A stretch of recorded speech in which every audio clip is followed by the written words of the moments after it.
Chapter 10. When Ben walks into science class the next day, 4 or 5 kids are crowded around Mrs. Tippett's desk. He edges closer to see what they're gaping at. A large glass jar with 3 frogs partially hidden in the mud and grass at the bottom. "Peepers," he says. "Nuh-uh," Frankie says, grabbing for the jar. "It's frogs. Here, I'll shake 'em up so you can see 'em better." Ben starts to grab the jar before the frogs get hurt. Just then, Mrs. Tibbetts walks into the room, and everybody takes a step back except Frankie, who's got the jar in his hands. "Put it down, Frankie," Mrs. Tibbetts says calmly. Frankie rolls his eyes and puts the jar back on the desk. "Everybody in your seats," the teacher says. "You'll all have a chance to take a look at our friend here." The students straggle back to their desks.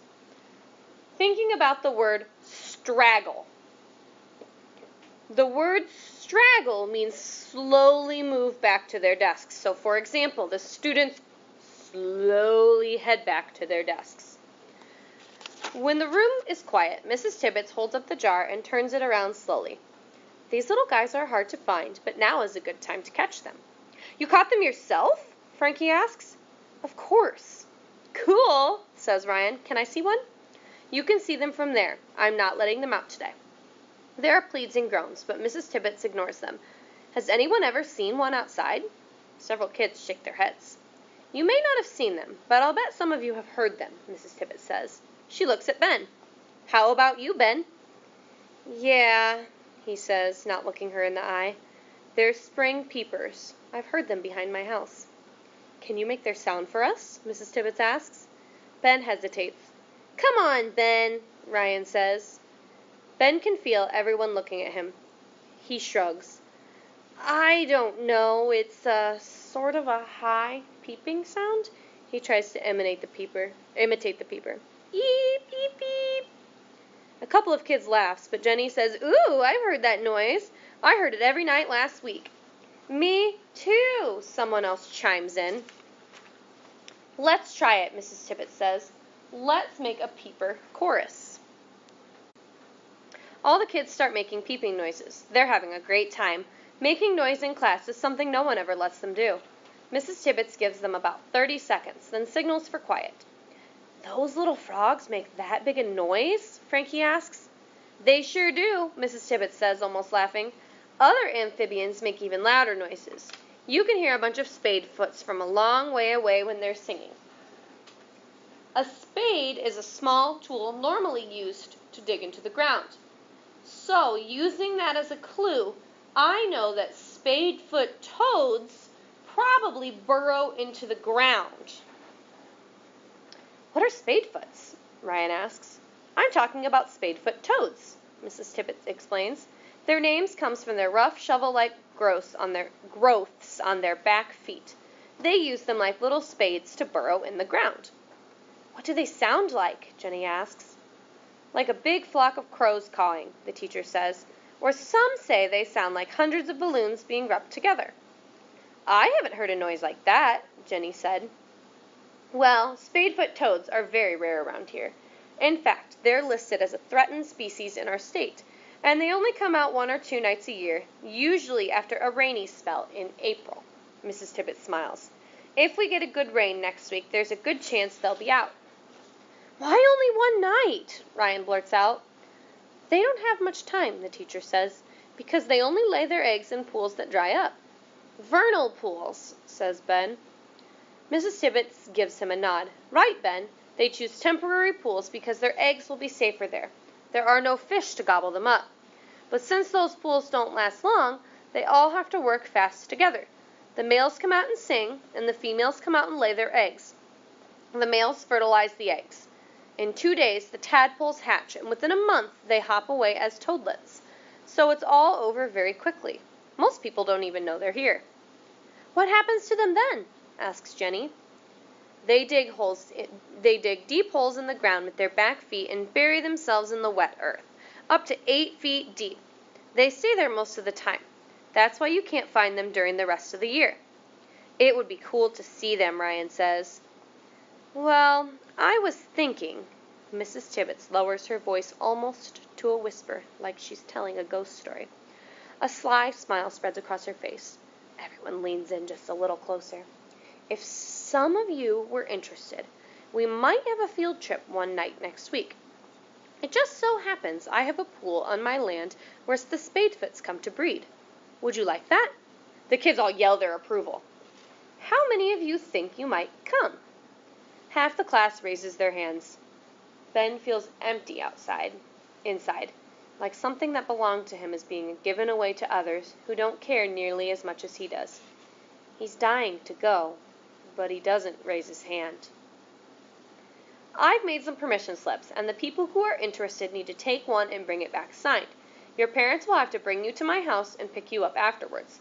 I'll have to let you know at the last minute what day it will be, though. We'll just have to watch the weather." "What day do you think it'll be?" Ryan asks.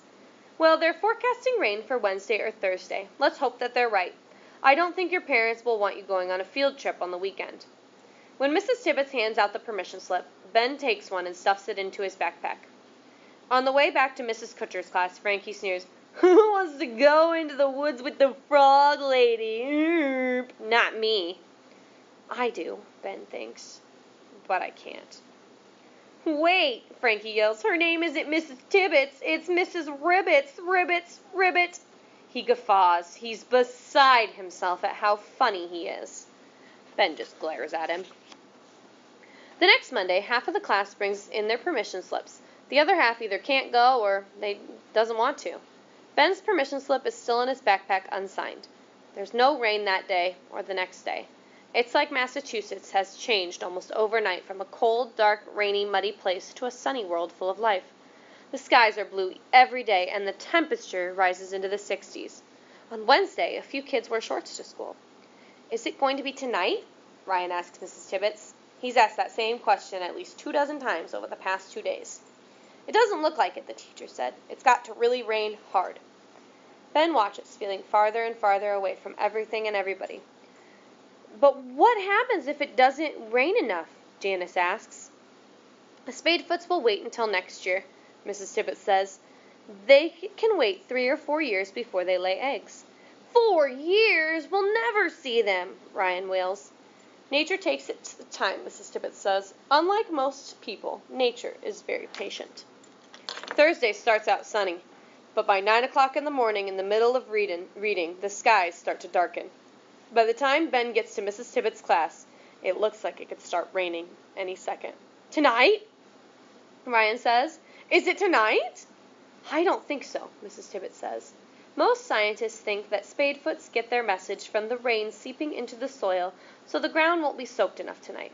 "But what if it happens over the weekend?" someone asks. "We'll miss it."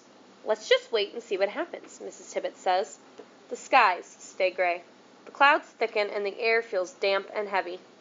But the rain doesn't come. At home that night, Ben is spread out over everything he has so far for his geography report. He's downloaded information off the internet and made notes on some index card. But he doesn't seem to get interested. It all seems dry and boring.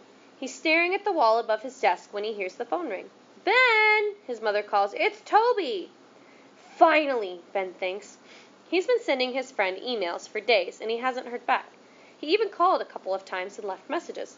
"Lizard Man!" he says as he picks up the phone. "Hi," Toby answers. His voice sounds uneasy. "How's Arizona?" "Okay." "How's Massachusetts?"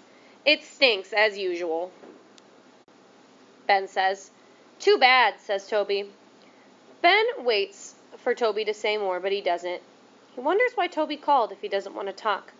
Toby's always easy to talk to. The silence at the other end of the line feels strange. "How's Lenny?" Ben asks. Well, that's why I'm calling." Toby's voice is tight and thin. "My mom thinks I should." Ben grips the receiver to his ears. "Something happened," Toby finally goes on. "He got sick or something, and I found him in the terrarium." "Wait," Ben says. "You mean he died? He's dead?" "Yeah, I don't know. I didn't mean to." They're both silent for a moment. "I'm really sorry, Ben." "Didn't you feed him right?" Ben feels tears welling up in his eyes. The word welling here means the tears are coming to his eyes. What were you feeding him? No, I did. I mean, Dad said maybe he was old, or maybe he didn't like the change when he came to my house, or... But you were supposed to take care of him. I know, it wasn't my fault. I didn't... Ben can tell Toby is close to tears, too. He doesn't know what to say. He's afraid he's going to get so mad he'll say something really stupid. Okay, Ben mutters. I'll talk to you later.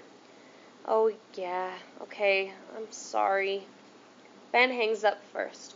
He puts his jacket on and goes outside where no one can see or hear him. This is stupid, he tells himself. The dumb lizard was 2,000 miles away. You probably wouldn't have never seen him again. But Ben feels like he's lost more than a pet. He sits down on the back steps and stares out at the woods behind his house. The spring peepers are calling, and so are the American toads. He looks up, and he can't see any stars. He wonders when the rain will start, and that makes him think of the Spadefoots. He'd love to see them, but that would mean he'd have to talk to Mrs. Tibbets. Thinking about Mrs. Tibbets makes him think about the snakes and his dead lizard, and it just goes around and around in circles until his stomach tightens up. Ben, are you out there? His father calls at the back door. The light comes on. Yeah, Ben answers. What are you doing? Listening, he says. Well, it's time to come in, unless you're planning to spend the night out there. That sounds like a good idea to Ben. At least out here, he wouldn't have to deal with people. But he gets up and trudges back to the front porch. You okay? His father asks. Ben nods. Yeah. Just wondering when it's going to rain. Feels like it to me. Ben tries to slip by his father, but his father grabs his shoulder and looks at him. You sure you're okay? My lizard died, Ben says. He knows it's more than that, but it's the simplest thing to say. His father wraps his arm around Ben and just holds him there for a while. Ben buries his face in his father's sweater. It smells like his dad. Go back to where Ben says he knows that it's more than that, but it's the simplest thing to say. What do you think he means?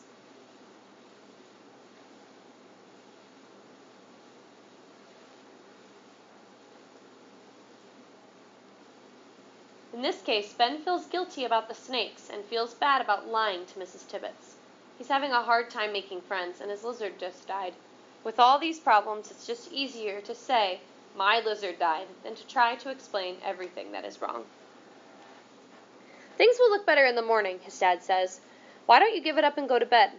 Ben nods. He goes back into his room and puts on his pajamas. He doesn't really care about his homework.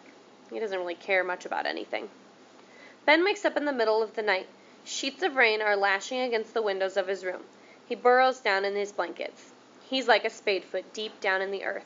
He falls asleep listening to the sounds of the rainstorm. It's still raining when Ben gets back up. At breakfast, he goes through his backpack, finds the permission slip from Miss Tibbets, and asks his mom to sign it. She reads it over and frowns. Ben, it says here that this is for a weeknight. But it didn't happen yet, and it might happen tonight because it's raining now. But I can't imagine that she'll have kids come over to her house on a Friday night. But what if she does? Just sign it, please, Ben pleads. His mother signs the paper and hands it back to him. You're lucky to have a teacher who will spend time with you outside of school, she says. Yeah, Ben says. I know. Ben doesn't have science on Fridays, but after lunch he goes to Mrs. Tibbets' room. She's sitting at her desk peeling an orange. Hi, Mrs. Tibbets, he says. Hello, Ben. He walks over and hands her the permission slip. This is a little late, she says. I thought there was some reason you didn't want to come. I know. Ben takes a deep breath and clears his throat. But I was thinking, if you're going to look at the Spadefoots, I'd like to come. Mrs. Tibbets puts down her orange and peers at Ben. There's no field trip now, she said. I said I'd only do it on a weeknight. It's Friday. I know, but... Ben can feel the secret inside him trying to work his way out. But he can't tell her what happened. He just can't. He swallows. But I still want to come with you to look for the Spadefoots. Have your parents call me, Mrs. Tibbets says. If it's okay with them, then I'd love to have you. Okay, says Ben. Do you think tonight's the night? Seems like it to me. It's now or never. Okay, says Ben. I'll bring my new boots. New boots, huh? Says Mrs. Tibbets with a smile. Okay, I'll be waiting to hear from your parents. Are you almost ready? Ben's mom calls out. Mrs. Tibbets said she'll be by for you in 10 minutes.